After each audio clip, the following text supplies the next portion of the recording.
사랑하는 초업제교회 성도 여러분, 유튜브 시청자, 구독자 여러분 반갑습니다. 김정민 목사입니다.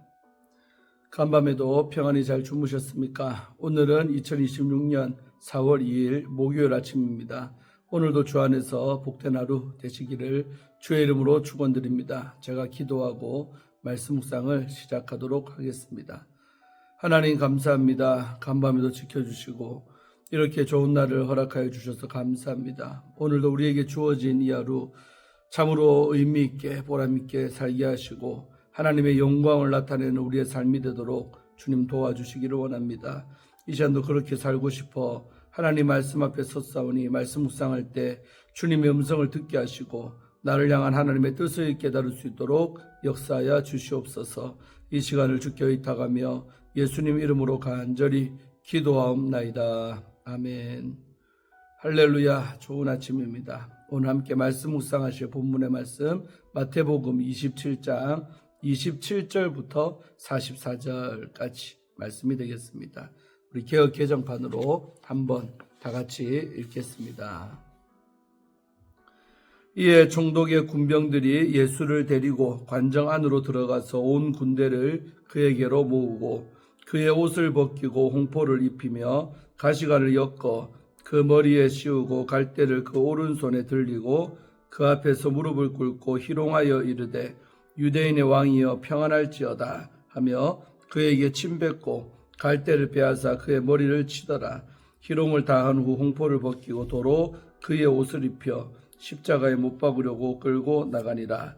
나가다가 시몬이란 구레네 사람을 만나매 그에게 예수의 십자가를 억지로 지워가게 하였더라.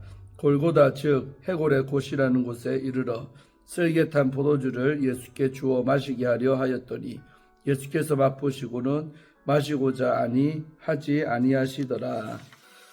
그들이 예수를 십자가에 못 박은 후에 그 옷을 제비 뽑아 나누고 거기 앉아 지키더라. 그 머리 위에 이는 유대인의 왕 예수라 쓴 제패를 붙였더라. 이때 예수와 함께 강도 둘이 십자가에 못 박히니 하나는 우편에 하나는 좌편에 있더라. 지나가는 자들은 자기 머리를 흔들며 예수를 모욕하여 이르되 성전을 헐고 사흘에 짓는 자여 네가 만일 하나님의 아들이여든 자기를 구원하고 십자가에서 내려오라 하며 그와 같이 대제사장들도 서기관들과 장로들과 함께 희롱하여 이르되 그가 남은 구원하였을 때 자기는 구원할 수 없도다. 그가 이스라엘의 왕이로다. 지금 십자가에서 내려올지어다. 그리하면 우리가 믿겠노라. 그가 하나님을 신뢰하니 하나님이 원하시면 이제 그를 구원하실지라. 그의 말이 나는 하나님의 아들이라 하였도다 하며 함께 십자가에 못 박힌 강도들도 이와 같이 욕하더라. 아멘.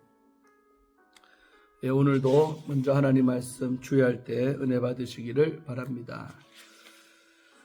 오늘 27절부터 31절까지 말씀은 빌라도의 관저에서 골고다로 가는 그 과정이 나오고 있습니다. 총독의 군인들은 예수님을 관저로 끌고 데려갔습니다. 온 부대가 예수님 주변에 집결을 했습니다. 27절에 나오죠. 로마인들은 가능한 공개적으로 형벌을 가하는 것을 선호했습니다. 군인들은 예수님의 옷을 벗기고 자기들의 주홍색 망토를 입혔습니다. 28절이죠. 왕을 상징하는 표시는 옷, 왕관, 홀이었습니다. 군인들은 황금빛이 나는 왕관 대신에 가시 덤불을 잘라 머리에 씌우고 또 홀 대신에 갈대를 오른손에 들게 만듭니다. 29절이죠. 군인들은 예수 앞에 무릎을 꿇고 만세 유대인의 왕이여 하고 조롱합니다. 전쟁에서 승리하는 왕은 자주색 옷을 입고 소를 들고 앉은 채 만세 왕이여라는 환호를 군중들로부터 받았습니다. 군인들은 예수님께 침을 뱉었고 홀을 빼앗아 가시를 쓴 그의 머리를 때립니다. 30절이죠. 하나님의 아들이신 예수님이 이방인들의 손에 조롱을 당하셨습니다. 군인들은 예수님을 조롱하고 나서 자신들이 입힌 옷을 벗기고 예수님의 옷을 다시 입힙니다. 31절이죠. 그리고 십자가 처형 장소로 끌고 갑니다. 당시에 십자가형을 선고받은 사람은 사람들이 가장 많이 다니는 곳을 통과해야 했습니다. 이는 대중을 공포감으로 몰아넣음으로써 그런 범죄를 다시 행하지 못하도록 경고하는 본보기로 삼기 위함입니다.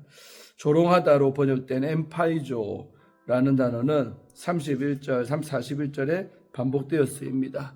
조롱과 수치는 예수님이 세 번째 순환 예고에서 이미 말씀하신 것입니다. 다음으로 32절부터 38절 말씀은 군인들이 예수님의 십자가에 처형을 하는 내용이 나옵니다. 예수님은 십자가 처형 장소로 이동을 하십니다. 군인들은 예수님을 끌고 관절을 벗어나 십자가 처형장으로 향합니다. 십자가 처형은 예루살렘 성문 밖에서 실행되었기 때문입니다. 사형수는 십자가의 가로 부분을 직접 운반해야 했습니다. 수직 부분은 이미 처형장에 세워져 있었습니다. 예수님은 밤새 신문받고 대중 앞에서 재판을 받았고 또 조롱당하고 매질을 당하셨기 때문에 스스로는 십자가를 지고 처형장으로 이동할 수가 없는 상태였지요. 그래서 군병들은 예수님을 그대로 두면 가는 도중에 사망할 수 있다고도 판단을 했을 것입니다. 그래서 예수님의 십자가를 구레네 출신 시몬에게 강제로 지고 가게 했던 것입니다. 32절이죠. 예수님은 골고다에 도착을 하셨습니다. 당시 군인들은 십자가에 달린 제수에게 먹을 것을 허락을 했답니다. 34절. 그래서 우리 콜레라고 쓸개는 콜레는 간, 쓸개, 또 쓴죽과 쓴쑥과 같은 쓴맛을 내는 물질을 가리키는 단어입니다. 군인들은 쓴맛을 내게 하는 풀을 포도주에 넣었습니다. 군인들이 마취 효과를 위해 쓸개를 탄 포도주를 준 것이 아닙니다. 시편 69편 21절에서 22절에서 시편 저자는 원수들이 자신을 모욕하려고 주는 쓸개로 고통을 당합니다. 마태는 쓴 물질을 시편 69편의 쓸개로 명명하여 예수님을 십자가에 나온 고통당하는 의인으로 묘사를 하는 겁니다. 예수님은 아버지께서 주신 쓴 잔을 선택을 하시고 인간이 준 쓴 약을 마시지 않습니다. 군인들은 예수님을 십자가에 못 박아 매달았습니다. 35절에 나오죠. 군인들이 예수님의 옷을 나누었으므로 십자가에 달린 예수님의 마지막 모습은 옷을 걸치지 않은 상태입니다. 죄수를 십자가에서 벌거벗겨 수치를 당하게 하는 것은 로마의 십자가 처형 방식입니다. 시편 22편 18절이 병해라는 점을 고려할 때도 사람들이 속옷을 제비 뽑는 것은 나체 상태의 처형을 의미합니다. 내 겉옷을 나누며 속옷을 제비 뽑나이다. 시편 22편 18절의 말씀이죠. 군인들은 처형의 이유를 제시할 목적으로 예수님의 머리 위쪽에 명패를 붙였습니다. 그리고 우리 강도와 같이 처형받은 장면은 예수님이 강도와 같은 수준으로 취급받았음을 암시하는 것입니다. 군인들은 예수님의 머리 위쪽에 명패를 붙였습니다.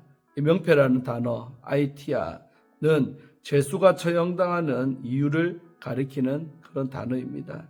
예수님이 십자가 처형을 받은 공식 제목은 유대인의 왕이라고 주장했다는 것입니다. 로마 당국은 이런 주장을 하면 십자가형에 처해진다는 사실을 알립니다. 예수님의 좌우편에는 두 강도가 달려 있습니다. 38절이죠. 이 장면은 세베대의 아내가 두 아들을 예수님의 좌우편에 앉게 해달라고 청탁한 것과 역설적으로 연결이 됩니다. 자, 마지막 부분 39절부터 44절입니다. 예수님을 조롱하는 세 부류의 사람들이 등장합니다. 지나가는 사람들은 예수님을 모욕하면서 십자가에서 내려오라고 비웃습니다. 40절이죠. 대제사장과 서기관과 장로들은 하나님의 아들이라면 십자가에서 내려오라고 또한 놀립니다. 하나님을 신뢰하는 하나님의 아들이라면 하나님이 구원하실 것이라고 조롱을 합니다. 43절이죠. 특히 백성은 예수님이 구원하는 역할을 할 줄로 기대하고 호산나를 외쳤으나 구원이 일어나지 않는 것을 보고 자신마저 구원할 수 없는 예수님을 조롱합니다. 본문은 예수님에 대해 다음과 같은 사실을 강조합니다. 첫째로, 유대인들이 예수님께 던진 말대로 예수님은 남을 구원하나 자신을 구원하지 않으십니다. 예수님은 고난의 종으로서 아픈 자들을 치유를 하셨습니다.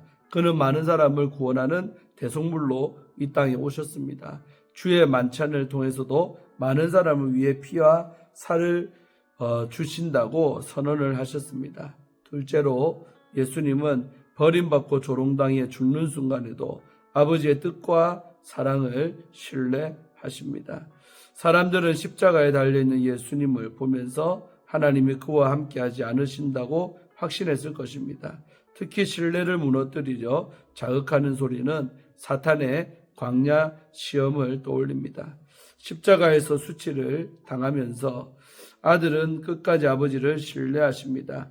아들에게 아버지의 함께하심에 대한 절대 신뢰가 있었기에 죽기까지 순종해서 하나님의 계획, 곧 구원을 성취하실 수 있었습니다. 십자가의 고난은 하나님의 부재가 아니라 역사에 강력히 개입하심을 보여주는 증거입니다.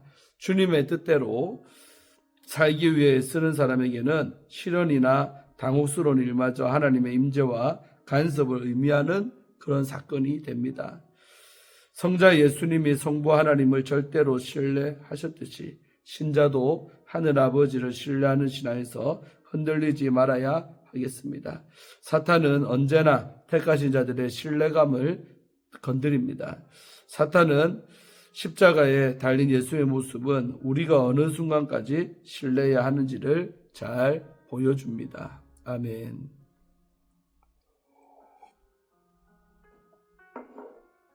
우리 주에는 마쳤고요. 이어서 십자가에 달리신 예수님이란 제목으로 함께 말씀 나눌 때 큰 은혜 받으시기를 바랍니다.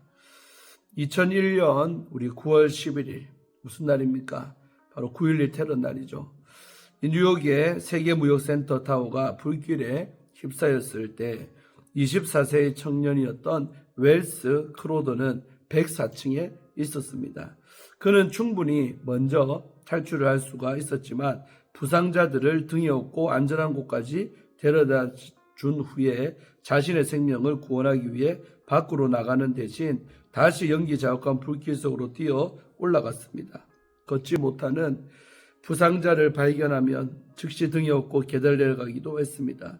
그렇게 사람들을 밖으로 내보내던 중 건물이 붕괴되면서 크로더는 끝내 목숨을 잃었고 그의 시신은 나중에 다른 소방관들과 함께 발견이 되었습니다. 100년을 살아도 그가 보여준 희생과 헌신을 따라가지는 못할 것입니다. 오늘 본문은 온 인류를 살리기 위해 십자가에서 끝까지 내려오지 않으신 예수님의 이야기입니다. 예수님은 우리를 구원하시기 위해 위대한 희생과 헌신을 보여주셨습니다. 수치와 고난의 길, 우리 27절, 31절, 또 33절, 34절 말씀이죠. 예수님은 로마 군병들에게 조롱과 채찍질을 당하신 후에 골고다로 끌려가십니다. 그곳에서 군인들은 예수님께 쓸개탄 포도주를 마시게 하려 합니다. 34절이죠. 예언의 말씀 그대로 예수님을 더 고통스럽게 만들기 위한 희롱이었습니다. 예수님은 맛을 보시고 마시기를 거부하십니다. 정신을 혼미하게 만들지 않고 우리를 위해 마셔야 할 고난의 잔을 맨정신으로 끝까지 다 마시려 하셨기 때문입니다. 주님은 피조물의 비인격적인 학대 속에서도 아무런 대응을 하지 않으시고 묵묵히 그 고난을 온몸으로 받아내셨습니다. 억지로 진 십자가가 사명이 되다. 우리 32절인데 예수님이 비틀거리며 가실 때 로마 군인들은 북아프리카 구레네에서 온 시몬이라는 사람을 끌고 와서 예수님의 십자가를 대신 지게 합니다. 그런데 억지로 진 이 십자가가 시몬과 그의 가족에게는 큰 복이 되었습니다. 훗날 사도 바울은 로마서에서 구레네 시몬의 아내를 향해 나의 어머니라고 부르면서 깊은 존경을 표합니다. 그의 자녀들 역시 초대교회 공동체 안에서 믿음의 사람들로 자라났고 그중 아들 루포는 복음을 전하는 일에 쓰임을 받는 인물이 되었습니다. 한 번 억지로 진 십자가를 통해 시몬의 가정 가운데 놀라운 복이 임했던 것입니다. 우리도 살다 보면 내게 맡겨진 책임이 억지로 떠안은 짐처럼 느껴질 때도 있습니다. 그러나 기억하십시오. 주님 곁에서 지는 십자가는 헛되지 않습니다. 시몬이 지었던 그 십자가가 그의 생명의 길로 인도하셨듯이 우리가 지는 십자가 역시 축복으로 통하는 길이 될 것입니다. 내려오지 않으신 이유 35절에서 34절 내용이죠. 사람들은 예수를 향해 외칩니다. 네가 만일 하나님의 아들이거든 자기를 구원하고 십자가에서 내려오라. 종교 지도자들은 역시 말합니다. 그가 남은 구원하였을 때 자기는 구원할 수 없도다. 그러나 예수님은 우리를 구원하기 위해 자기를 구원하실 능력을 스스로 제안하신 것입니다. 남을 살리기 위해서 스스로 구원을 거부하신 이 사랑이 오늘 우리를 죄와 사망에서 건지신 것입니다. 사랑하는 우리 초업제위의 성도 여러분, 예수님이 십자가에 달리심으로 오늘 우리는 죄와 사망의 저주에서 해방이 되었습니다. 이제 주님은 우리를 향해 말씀하십니다. 너의 십자가를 지고 나를 따르라. 우리 각자에게는 하나님이 주신 사명의 십자가가 있습니다. 하나님이 부르신 사명의 자리가 있고 그곳에는 내가 지고 가야 할 십자가가 있습니다. 우리는 그 십자가를 억지로 지고 갈 수도 있고 감사함으로 지고 갈 수도 있습니다. 분명한 것은 그 십자가 아래에 생명과 소망이 있다는 사실입니다. 나를 위해서 수치와 조롱의 자리를 끝까지 지키신 주님의 사랑을 깊이 묵상합시다. 그리고 우리에게 맡겨진 그 십자가를 기억하며 그 길을 끝까지 걸어갈 힘과 용기를 달라고 기도하십시다. 내 십자가를 감사와 기쁨으로 지고 가며 하나님의 나라를 세워가는 주님의 진정한 제자가 되시기를 주의 이름으로 축복드립니다. 아멘. 마지막으로 우리 김한요 목사님이 쓰신 하나님의 시선으로 리포커스 이 책에 나오는 부분 이것을 마칩니다. 돈 리처드슨 선교사의 책 화해의 아이 Peace Child 영어 제목인데 여기에 나오는 이야기입니다. 네덜란드 우리 뉴기니에서 식인종인 사위 부족에게 복음을 전하는데 이들의 문화가 너무나 미개했습니다. 사람을 잡아먹고 거짓말을 잘하는 것이 덕이고 사기치면 박수받는 희한한 동네였지요. 그래서 선교사님은 이 민족은 아니다 싶었습니다. 그런데 어느 날 이 사이 부족과 이웃 부족 간에 싸움이 붙었습니다. 그러나 상대 부족이 강해 보여서 화해를 요청했고 상대 부족은 추장에 6개월 된 아들을 자기네 부족에게 바치라고 요구했습니다. 그래서 사이 부족은 추장의 아들을 상대 부족에게 주고 화해를 이루었습니다. 그들은 이 아이를 화해의 아이라고 불렀습니다. 이렇게 두 부족이 화해하는 것을 보면서 리처드슨 선교사가 깨달은 것이 있습니다. 날마다 서로 싸우고 사기치고 거짓말하고 저주받아 마땅한 우리입니다. 그럼에도 거룩하신 하나님은 우리와 화해시키려고 독생자 아들 예수 그리스도를 우리에게 내어주셨던 것입니다. 이후에 이 부족을 마침내 하나님 앞으로 인도한 드라마 같은 이야기가 책에 나옵니다. 우리는 모든 것이 합력하여 선을 이루게 하시는 하나님을 믿습니다. 그러니 우리의 실패에 스스로 저주하고 제한하고 웅크리고 있지 맙시다. 다시 회개하고 주의 길을 가야 합니다. 믿음으로 감당할 때 우리 하나님께서 이 시대에 하나님의 귀한 일을 이루는 일꾼으로 세워주실 줄 분명히 믿습니다. 아멘. 참 은혜가 되는 이야기입니다. 오늘도 귀한 큐티를 통하여서 각자가 은혜 받고 또 레마의 말씀을 받으신 줄로 믿습니다. 그 말씀 붙들고 승리하는 한 날 되시기를 축원드립니다. 자, 기도하고 마치겠습니다. 하나님 아버지 감사합니다. 오늘 이 아침에 하나님 말씀을 묵상하게 하시고 나를 향한 레마의 말씀도 받고 주의 뜻도 깨닫게 하시니 감사합니다. 오늘도 주의 뜻을 붙들고 승리하는 한 날 되게 하시고 날 위해 이 땅에 오셔서 죽어주신 그 예수 그리스도의 그 생명, 그 사랑 기억하고 우리도 나를 위해 살지 말고 다른 사람의 구원을 위해 살아가는 그런 사명의 십자가를 지고 가는 우리의 삶이 되게 도와주시옵소서. 사명자로서 이 땅을 충실하게 살다가 주님 앞에 설 때 부끄럽지 않도록 하나님께서 우리와 함께 하시고 늘 지키시고 보호해 주시고 끝까지 사명 감당하는 사람들로 삼아 주시기를 원합니다. 주의 능력과 주의 사랑으로 우리를 덧입혀 주시옵소서. 감사드리고 오늘 하루도 주 안에서 복된 하루 되게 하시고 또 부흥의 마지막 날입니다. 오늘도 큰 은혜 받도록 역사하여 주시옵소서. 감사드리옵고 예수님 이름으로 간절히 기도하옵나이다. 아멘. 할렐루야. 오늘도 좋은 하루 되시고 저녁에 또 부흥의 마지막 날인데 나오셔서 큰 은혜 받기를 원합니다. 또 내일 아침에 큐티로 뵙겠습니다. 샬롬.